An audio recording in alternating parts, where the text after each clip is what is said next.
Hi, welcome to my Trellising 101 video. I'm going to try to demonstrate how I keep my Hoyas as neat as I do, although they're not always neat. We're going to start with bamboo hoops, which is probably the most versatile trellis you can use for Hoyas.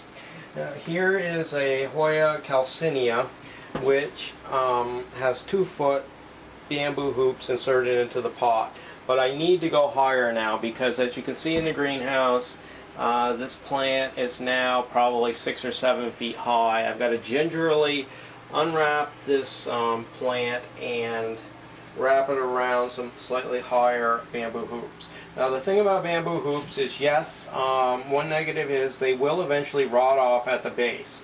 But that's not the end of the world, because what's great about a bamboo hoop is you can always insert more of them, fresh bamboo hoops, easily by sliding these things down into the pot, which will help support the ones that have snapped off. So I don't think you can find a more versatile trellising system, especially for larger type Hoyas, than the bamboo hoops. So my videographer here will video me attempting to make this plant into a neat specimen. Let's hope for the best.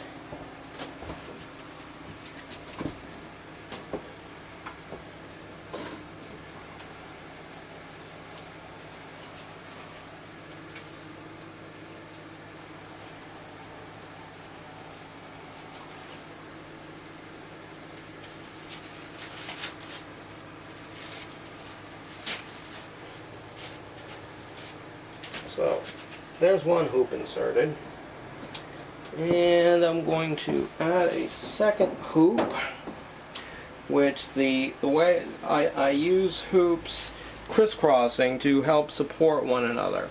Now this plant over here is Hoya McGillivray. I have many different hoops in here that I have put in over the years to help support this thing.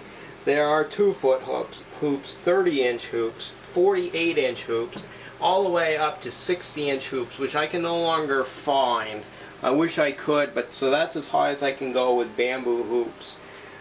But each one helps support the other ones, and there's enough bamboo in that Hoya to actually plant a whole forest, I think. So back to this Hoya Trellising, I am going to gingerly attempt. Now this is a plant that has yet to bloom for me, and I'm hoping this year is going to be the first, so I kind of hate to damage the thing.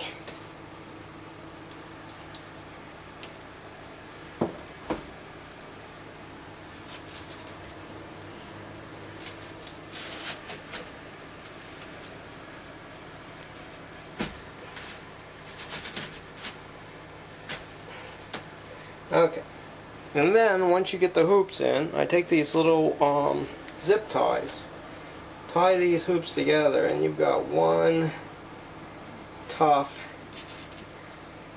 trellis that can pretty much support anything you'd want to throw at it.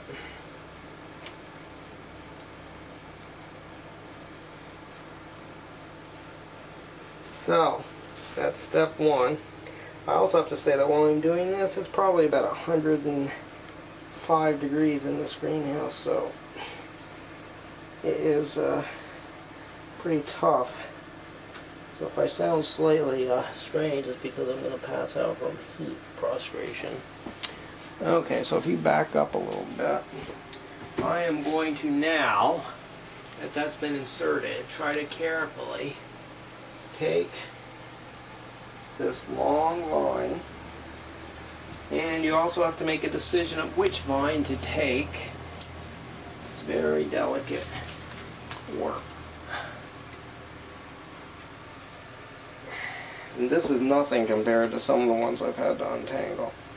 Okay, so I'm going to put this vine on the floor while I get to the one that's on the top. And by the way, while we're doing this, I don't know if you can see this, but this is a short panicle on Hoya Trellising, which I'm hoping will produce a bloom for me.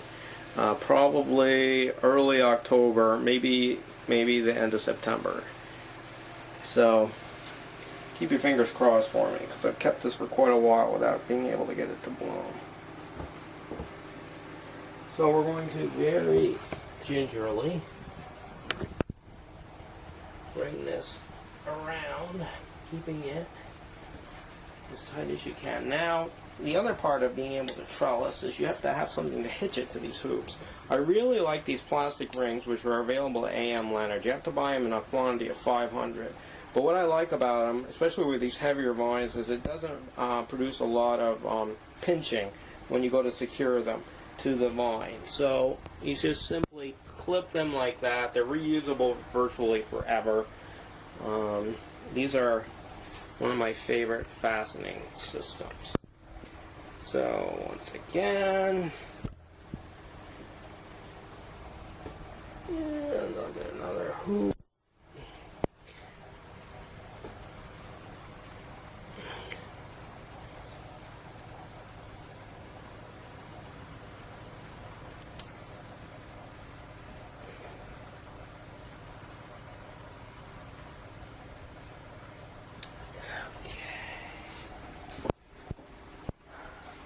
And take this other vine now, and I think I'm going to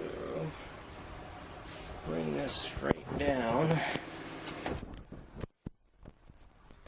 it there, and then bring it back around, and bring it right over the top of this. I'm going to use a bumblebee clip for this.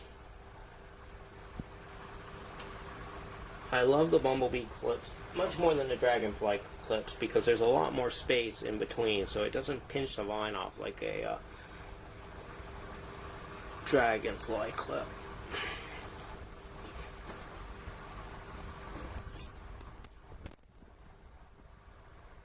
And I'm going to leave that the way it is. If at all possible when you're trellising, you'd want to wind your long vine around so that the growing tip is pointing upwards. That will stop that. Many times when you bend a Hoya vine over downwards and clip it, that downward portion will die. Will die off. So if possible, like this one here, you can see I have the growing tip pointed up. So I may not even clip this one like that. I may just let the thing go upwards for now.